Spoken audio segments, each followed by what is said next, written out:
Good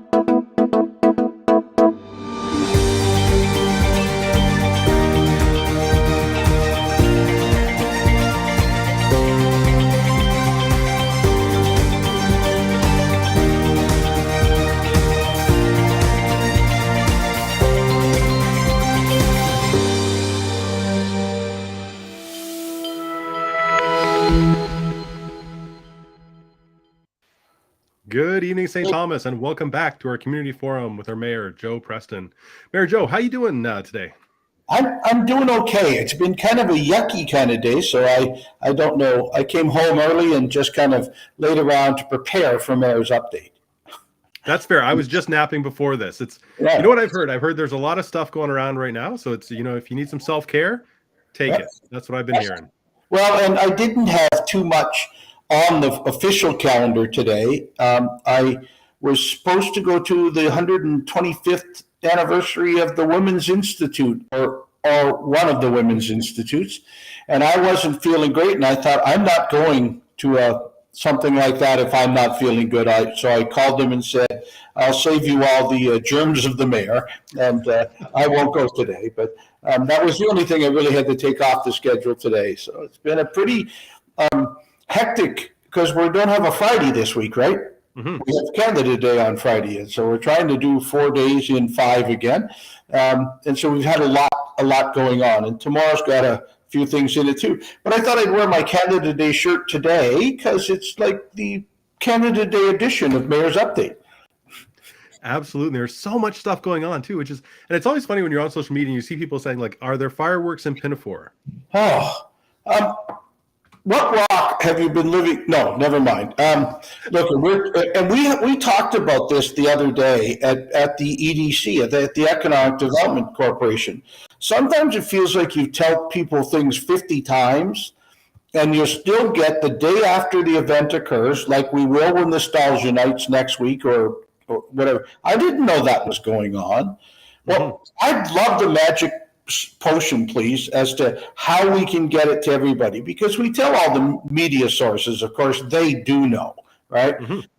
We do it on here as often as we possibly can. We talk about what's coming up and events coming up. And I know a lot of other places do it too. The city website does a pretty good job of most of this stuff too.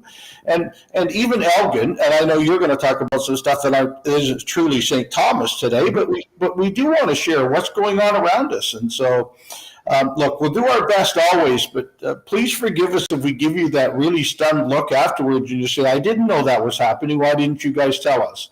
Well, I think on that point, let's give a shout out to Heather, who is your help. Yes. She's your assistant in the City Hall, and she's been doing a fantastic job of updating the website and also the social media accounts and really getting that information. So, folks, if you're not following the city channels right now, like the website or their Instagram, their Facebook, you really should, to get all that information, because you guys put out a great post about Canada Day and all the things that the city is doing during that time. And I've shared it both as Joe Preston and as Joe Preston, the mayor, which is a good number of people also to have it shared too. And look, and Graydon, I know what happens to you too when you're wandering through town or you're out drone flying. People come up and say, hey, don't forget to talk about. And sometimes we do forget to talk about. We try to get everything in we can. So, and you're right, on the Brett Longfield saying on the EDC website and the tourism website, a lot of this stuff is cross-referenced now, and it's many places. But let's talk Canada Day in the Park first, because it's the one that's coming up first. So Friday, Canada Day, yes, fireworks in the park. So if you're asking where we're having fireworks, it's in Pinafore Park, where we're going to share with you a number of things. First of all, about 4 o'clock in the afternoon, things will get started with the Optimists and the Kinsmen and their barbecues and beer gardens and such, and a little bit of family entertainment there. But really, what we're looking for you to have is a family day in the park up until late afternoon. Then some things going on, and certainly fundraisers for both of those very important organizations, and then fireworks at dusk. So please, we wanted to talk to you about where to park and what it's going to look like. Look, the park is not always perfect as to where you can park, and especially when we're setting off fireworks, there's a huge no park zone that ends up in the park that we cannot put cars in. You'll say, well, I could have parked over there. There was a whole field full of space. No, you can't, because we have the whole fall from fireworks and the safety protocols we have to follow. So we're asking you, please, if you can, park off-site, park over at Memorial, park across the road, park down at the John Wise or Parkside School or someplace off-site. What we will do for sure, because there's so many pedestrians that attend Canada Day, is after the fireworks are over, no cars will leave the grounds, for the safety of those walking and carrying their lawn chairs and stuff back to their cars that are parked off-site. So please don't be frustrated if you came in and got a parking spot in the park. We're going to hold you up for half an hour or so after the fireworks, where we let the pedestrians get out of the way, and then that will happen. The normal protocols, it always happens. When you're leaving Pinafore Park, you can turn right. If you're going out the front entrance, turn right and then find your way back to wherever you're going. If you go out the back way past the tennis courts, past the ball diamond, that way, you'll be able to turn left out of there too. So please, but again, be patient afterwards.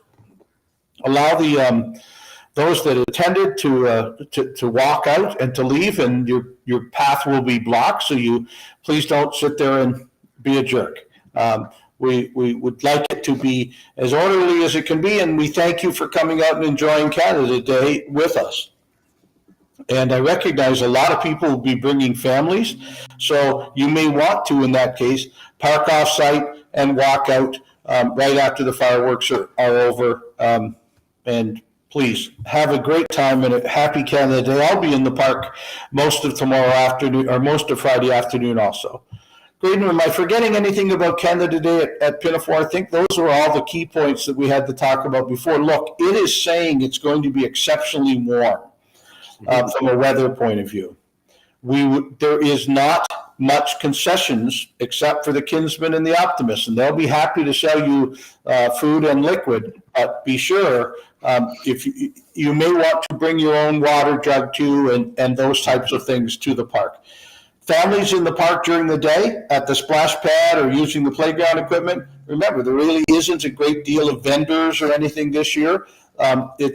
So whenever you're visiting a park, and I think we had this as one of our topics last week or the week before. If you're going to go to our park, bring something to drink. Bring bottles of water, especially on the emergency heat days we've been having. So yep. I'll stop there. Very good. Cases of water, even. Oh, sure. Or whatever. Do what you need to do to stay hydrated, and I will pre-warn you that although it feels good, the beer garden isn't the best hydration place to be. Absolutely. So we've got some questions in for the mayor here. So okay. I think we'll basically start like a letters to the mayor section. We've basically done that, but we're gonna actually formalize it. All right. So I've got a letter in here for you, Mayor Joe. It's from Joanne R. Yeah. And this is her letter. She says, I would like to inquire as to why the city fails to provide garbage recycling bins along the many walking trails or parks throughout the city. Beautiful trails are littered with garbage, drink bottles, and dog poo bags. The Little League baseball diamonds and the park along Suave also fails to have a garbage bin. My suggestion is to hire one student, have them go around the areas that has garbage collection that day, empty those bins, and leave them on the side of the road as the garbage truck picks up in that area for that day. And within a week, all areas of the city will have bins emptied every week. The city's population has grown, and therefore more and more people are using the trails. It's unacceptable to see nature trails unkept. I welcome your response, Joanne R. Well, Joanne, we're happy, and I think we answered this one last week, the week before, and the week before, but we'll continue to share it. The first thing is our parks department is who empties the trash cans along our trails and in our parks. It is not the same company that picks up waste from household waste. So we have to really have two separate systems.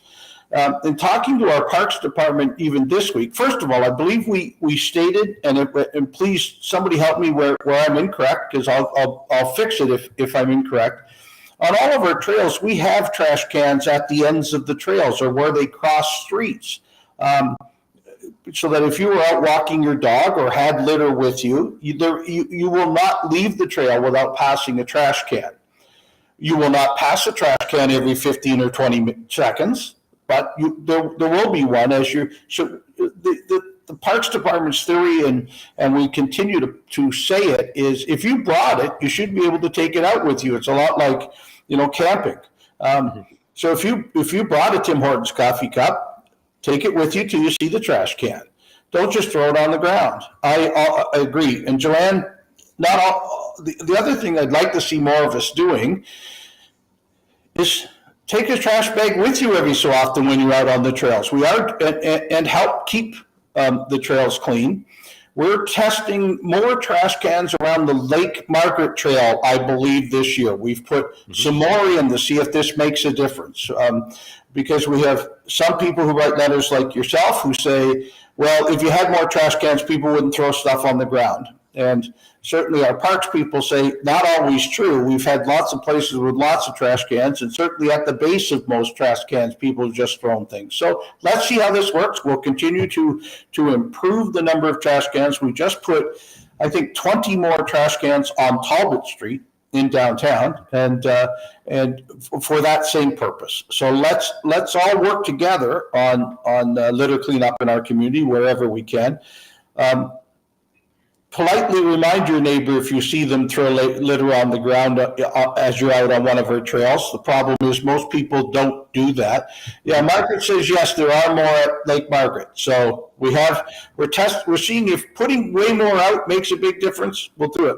The other problem on the trails is, I said, our garbage trucks that do household waste can't go down the trails. So it has to be a whole separate team of parks employees who go out with one of the small ATVs, right, and pick up garbage.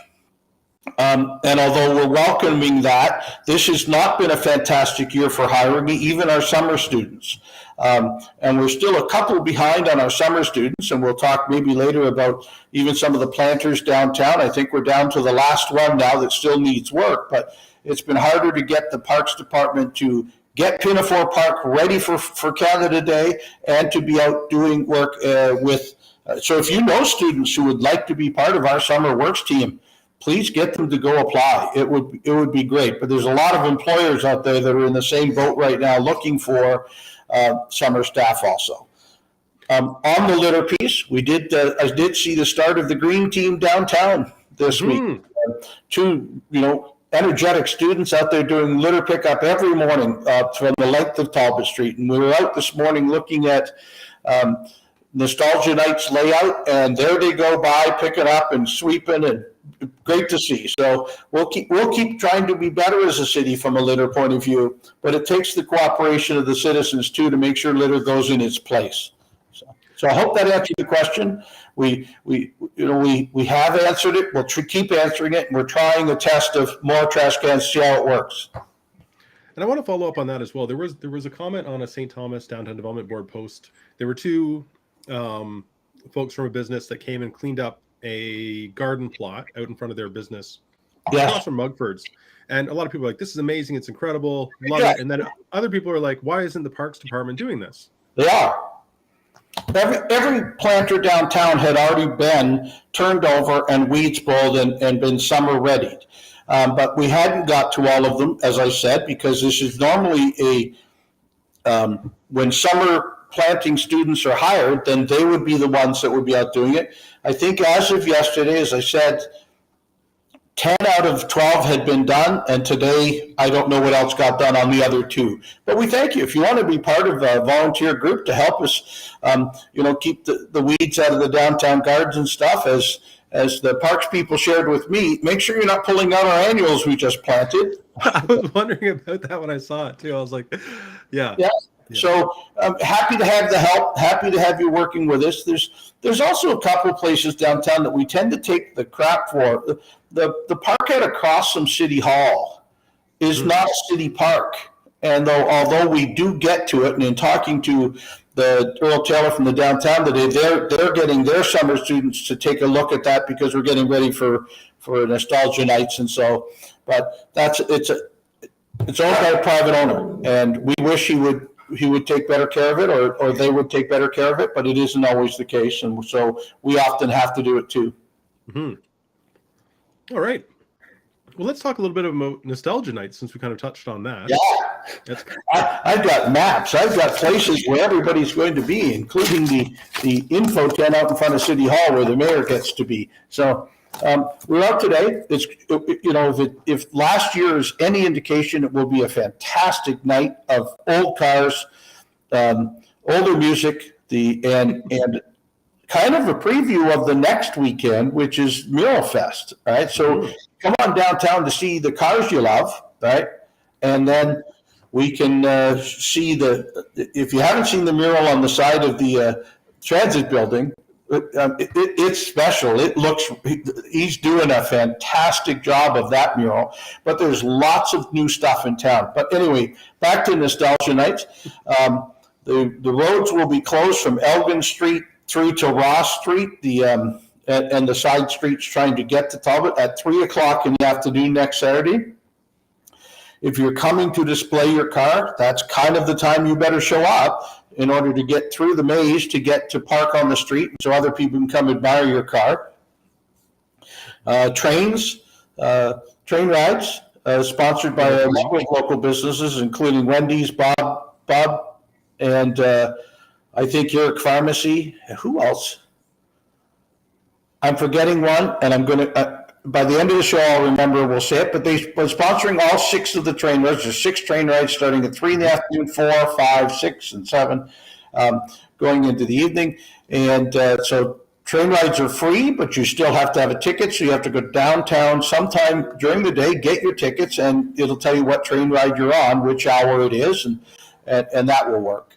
And tickets are from the train station, like the tourist office? At the tourist office, yes. Yes, absolutely. So you can get to see a couple of the murals right from where you're standing there too, right? So looking forward to seeing a great crowd.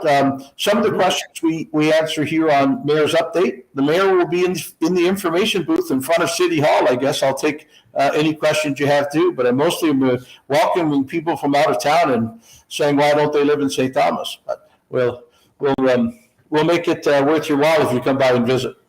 Mm-hmm. And Adam Montgomery is mentioning that the mural that's going up on the side of the transit building, it looks like Monopoly cards, but it also does, doesn't it? But they're all travel poster-ish, and that's where the Monopoly card style came from, I think. But yeah, fine. I'm okay if they look like Monopoly cards too. It is really looking good, isn't it? Mm-hmm. It's just looking fantastic. All right, let's jump into some trivia here. We have some fantastic questions from Councillor Steve Peters. All right, so for the first one, and this goes back. There's going to be there's a big celebration that's being planned for Jack Graney in July as well after the Mural Festival. So these ones touch on that.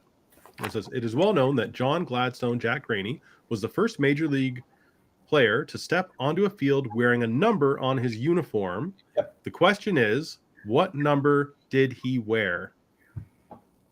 Excellent question. I believe I know the answer to that, but I won't blurt it out till we start to get some questions. Jack Graney Night is coming up on July 27th at Emsley Field in Pinafore Park.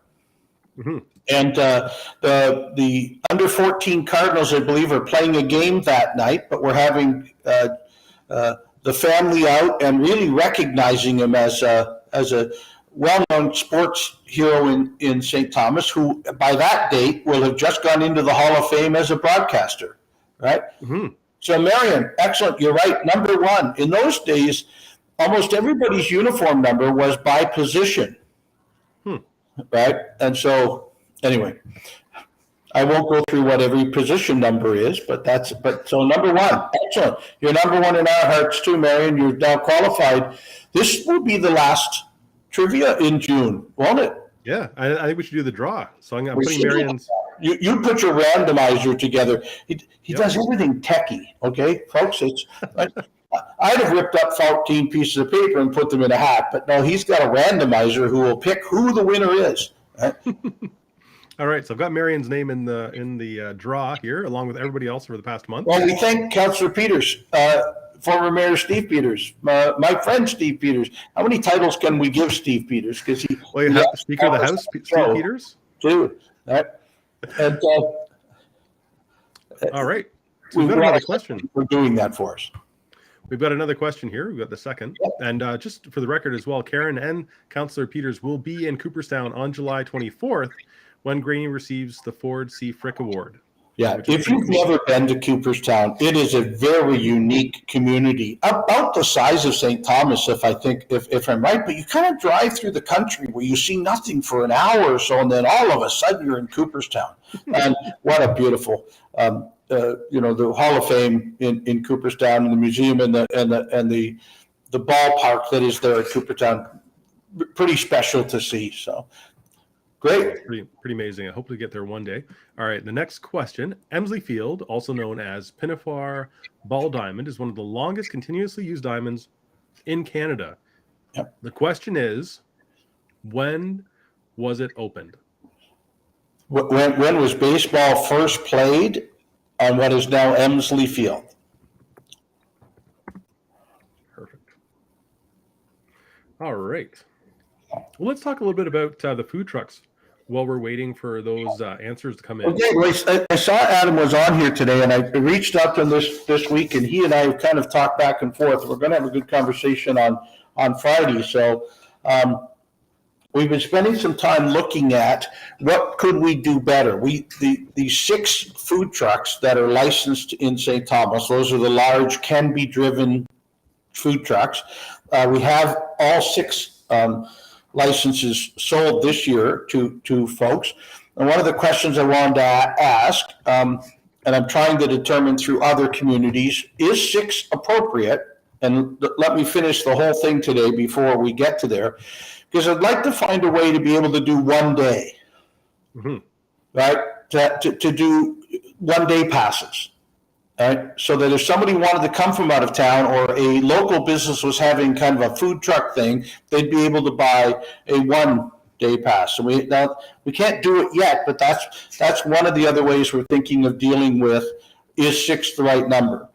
I think we talked last week was we're checking what other communities have in a number of trucks, and what would be too hard, right? Too many, or they'd be fighting with each other by having too many.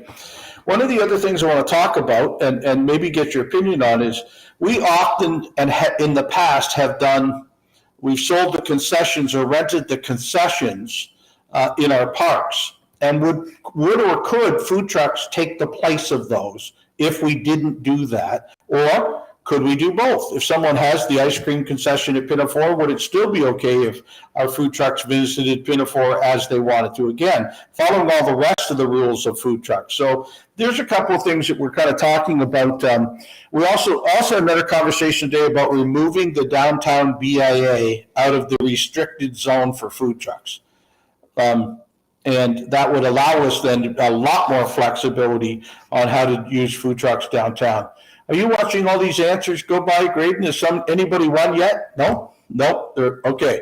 All right. So those are the questions, and Adam and I are going to have a little conversation about it. Now, I have some proposals for council.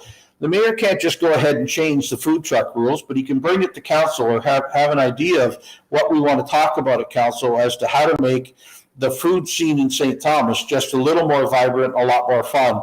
And I honestly believe the downtown part of it and the parks part of it is a huge way of doing that. So, I guess what I should do is thank Craig Geerlinks,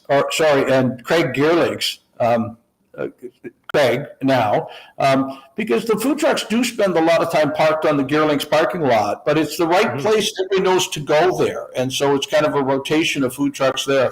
And we thank great private businesses like Geerlinks Home Hardware for letting that happen too. So perfect.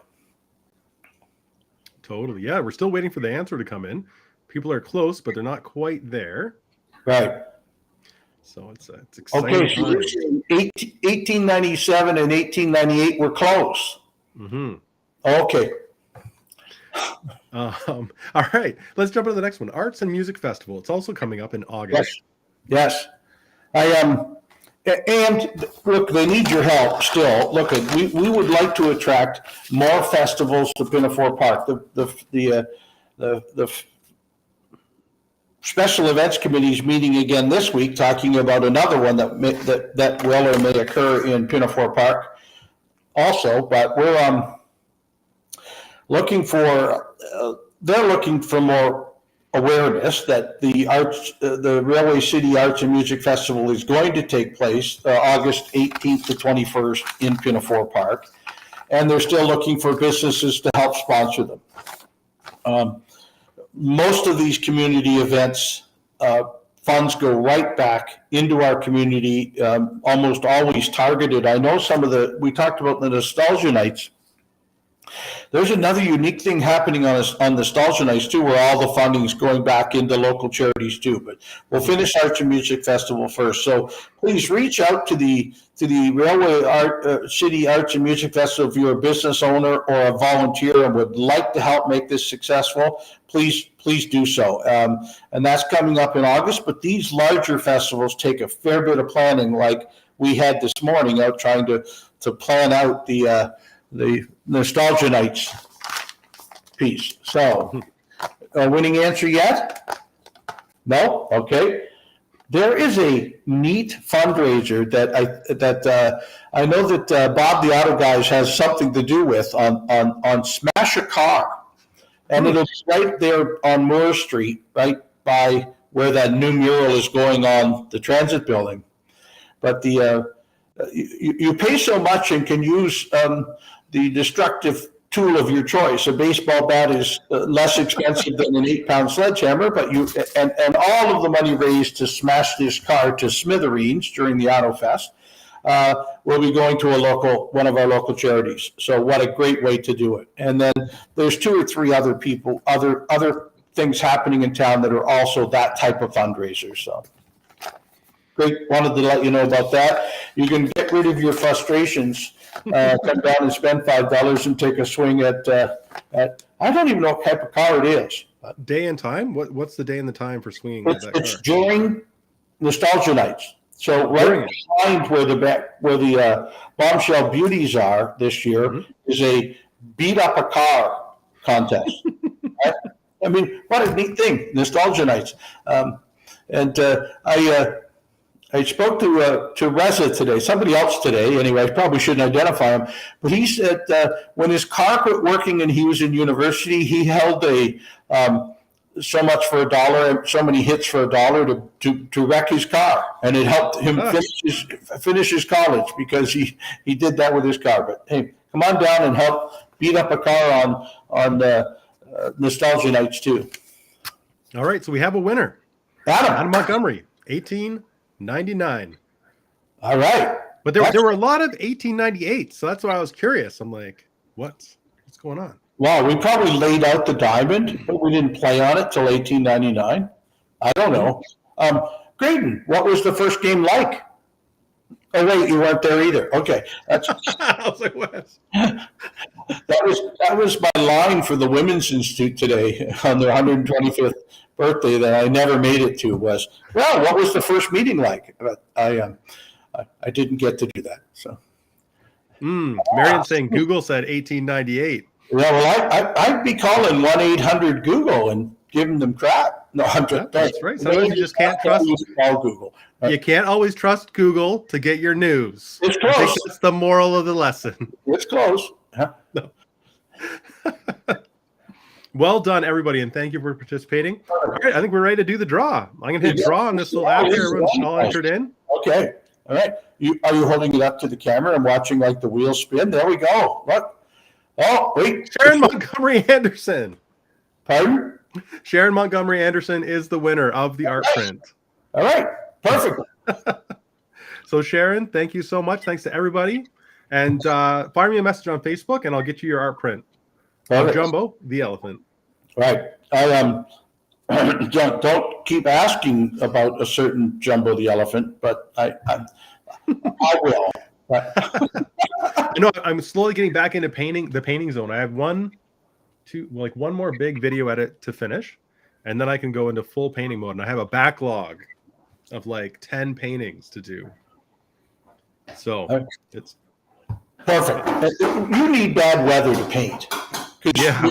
Good weather. You're out doing your drones and all the other stuff. So totally. So today I was messaging Candace, who I'm working with on a bunch of these drone videos. And I was like, Candace, like, are we rescheduling? And I'm kind of like crossing my fingers, like I've got these paintings to do. She's like, nope. And the sun came out in the morning, right? The rain stopped, and I was like, all right, here we go.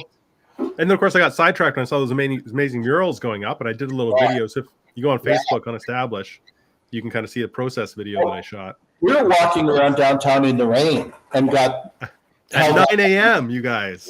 We went, oh, well, wait. And is there anything else we have to talk about? We're all busy talking about the murals. So, hey, let me answer Glenn Robbins' question. Is the city getting closer to adding people to the City Sports Wall of Fame? Not just the Sports Wall of Fame, but the Wall of Fame itself. Council, just this last meeting, got back into recognizing people for civic awards at the council. And we talked about that, I think, at our last, and you can nominate anybody you want for any of those things. And then when the nomination comes in, some of them are separated off as being, no, those should probably be Wall of Fame nominations too. But I think some of the issues that have happened in the past, certainly COVID got in the way for a couple of years of us doing any Wall of Fame presentations because we couldn't meet, is trying to arrange a night where the inductees, if you will, could be in St. Thomas to come and go on the Wall of Fame.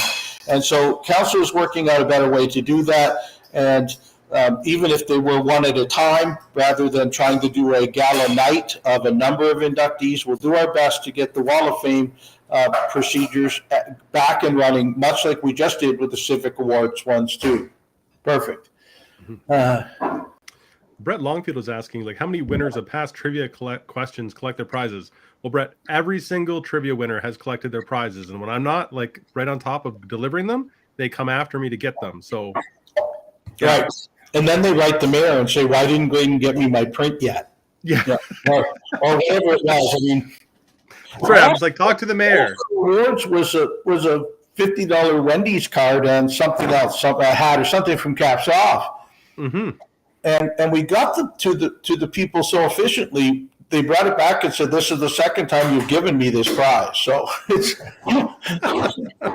whether you and I both did it or Fran and I both did it, somehow the person got two prizes and was nice enough to say, "Let's give this one away again." So we may add that to the next one. So I love it. And then Adam Montgomery's asking if the city has plans to add other sculptures in and around the city, because he finds it awesome that the small statues and whatnot that they have in the city are already there.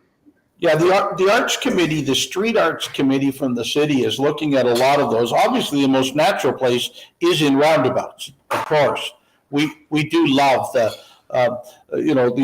art around our roundabouts, but we can do art in other places too. There's a beautiful statue out front of the library. There's other places in town, Jumbo, of course. And so we will continue to do as much street art as we can. We seem to be concentrating because of the upcoming upcoming Mural Fest on murals. But no, we're not a city that ignores any type of art. So we'll keep doing it too. Brett is asking how the permitting process has been going for all the amazing work the drone work Established Media has been doing, and it goes well. Yeah. You don't have to do a huge amount of permitting for it, right? It's only if you were trying to do it at the airport in front of jumbo jets or something. But yes, I have one of the mini drones, so it's a gram under what you need to get massive permits for all the different little things. And the question from Margaret McKnight was, why not art in the parks? And we do have some sculptures in some of our parks, but it's another place where we could put permanent artwork too. We've put murals on almost all the buildings in our parks. Waterworks Parks has a mural. There's the injured workers monument in Pinafore Park. So we do have art in our parks, but we can I'll take you under advisement to say, is there more? Could we do better? Right? So yes, we can. And for those who don't know, there's a special project of mini artwork that's getting put up around the city that's being led by Sarah Van Pelt. So stay tuned for that because it's pretty exciting. Yes. Oh yeah, she's doing the mini. Yes, her and I had a conversation with her. We should talk to her about that, or at least share more about it as we get closer. That's a better way to go too. Right. What other questions we have for the mayor, or just open forum tonight? We seem to get quite a few off the start each week, and then kind of fizzle out. But we know we have lots of people. Yeah, so I have my new artwork. That is awesome. When we moved here to the apartment, Stephanie brought an elephant from our balcony so Jumbo can look down on the city. Canadian Tire. Yeah. Adam's saying the parks have come a long way over the years. I remember when Mr. Latenzio managed the parks. It's just gone uphill over the years, at least in Pinafore. Any plans for anything to do with waterworks? What would we suggest? I mean, waterwork is a more naturalized area. It has lily ponds and turtle ponds and that kind of thing. I know that we did the mural on the change room or washroom there. What more fun thing? I should ask Steve this because he grew up near Waterworks Park. What fun thing could we return to Waterworks Park or do again at Waterworks Park? Mm-hmm. And so I'll take your ideas as to, as I said, the City Arts Committee will certainly look at anything that you were thinking of that we could do. Brett saying, I thought I won something for answering correctly the year St. Thomas was established a few weeks ago. We'll be in contact. Brett, you won. The ability to be in the draw, you just didn't win. Yes. So you won the option to be in the draw, but I don't think that wasn't one of the ones where it was in. So like all month from all of the trivia questions on Mayor's Update, and then on the last Mayor's Update of the month, like tonight, we put everybody's name in that draw and pick a winner. So Brett, you have to keep trying. Okay? That's right. So public art sculptures at Waterworks, I think that's a great idea, especially with the addition of the hospice going on the hill overlooking the park. I think we could maybe do some more art in Waterworks Park too, because it's been naturalized over time, and so I'm not sure we want to pull anything out in order to put a sculpture in, but let's see what is available and what we can do. Right. Mm-hmm. And Brett, Sharon also had maybe like 10. She answered 10 different times on the trivia question and got it right. So she had fairly long odds. Yeah, no, she does a very good job of getting entered into the trivia questions. I don't know. Maybe Steve's giving her the answers.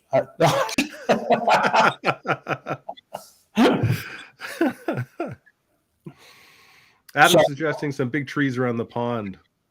Yeah. In Waterworks.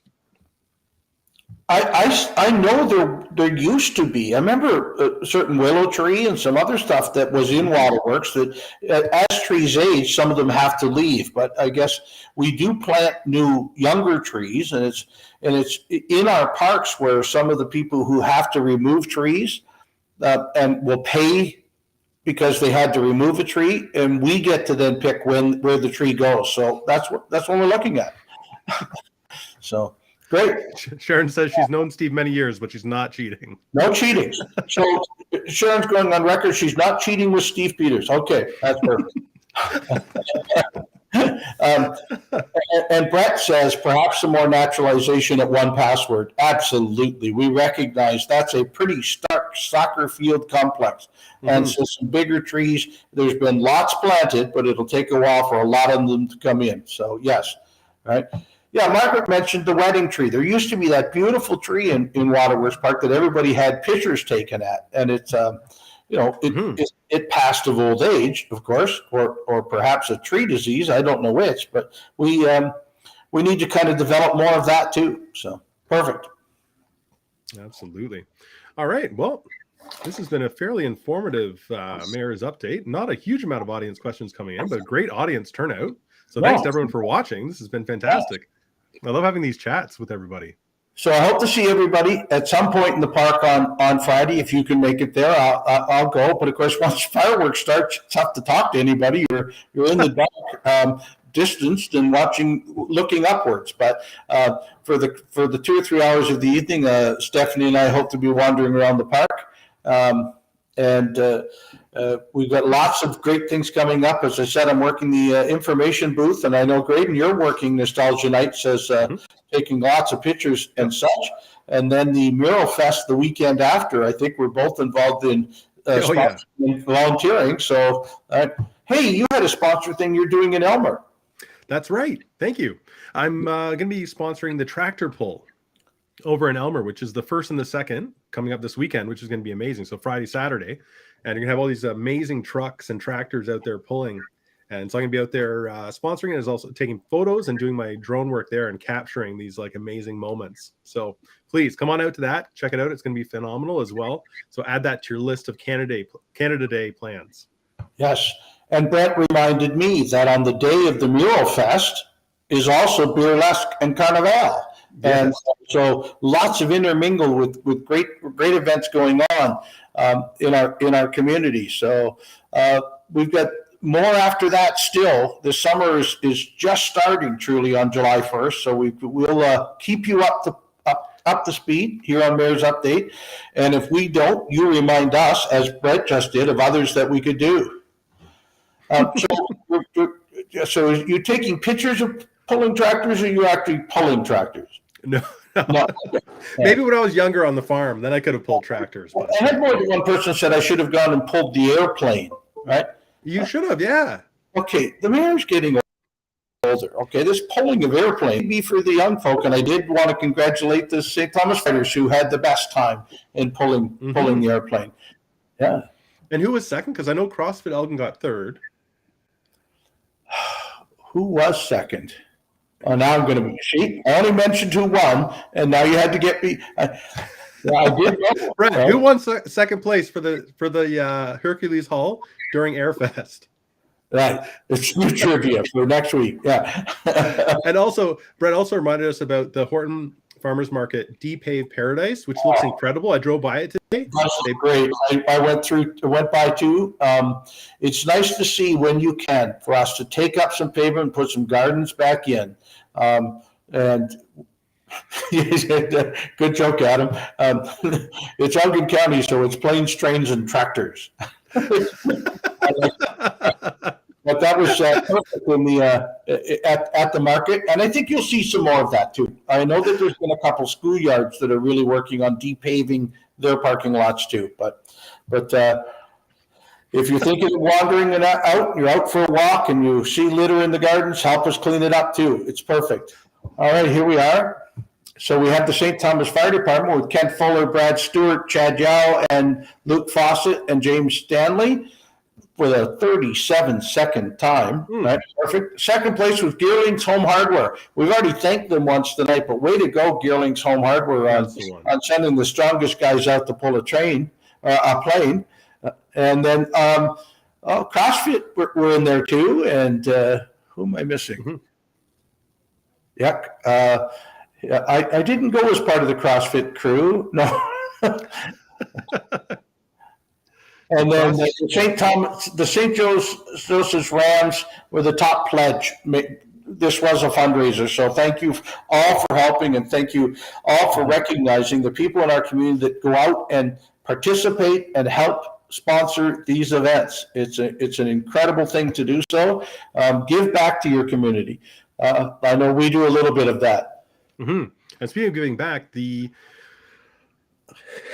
St. Thomas Economic Development Corporation has the Bridges to Better Business event, which Tara has posted a link to as well, where they give back to the business community with awards.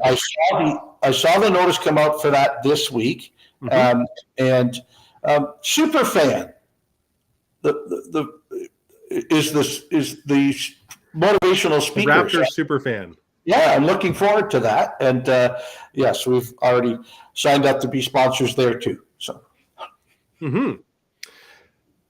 Oh, and Sue Fortin Smith is saying the new sign at Jumbo has been erected in the wrong place. Do you know anything about that?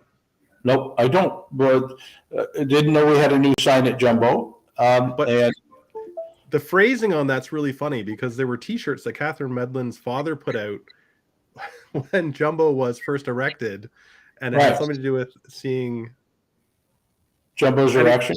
Something like that. It's like erecting Jumbo. Come on, get your mouth out of the gutter, all of you. Yeah. So I feel like she was touching on that, referencing it, and popping that in there when she said it was erected in the wrong place. Oh man! What other questions do we have tonight? That's it. I think we got through we had a whole bunch of questions and statements coming in at the end there. That was fantastic. Right. And I tried to look through last week's, I don't know, yesterday or the day before, to see if there was anything that was added to the comments there.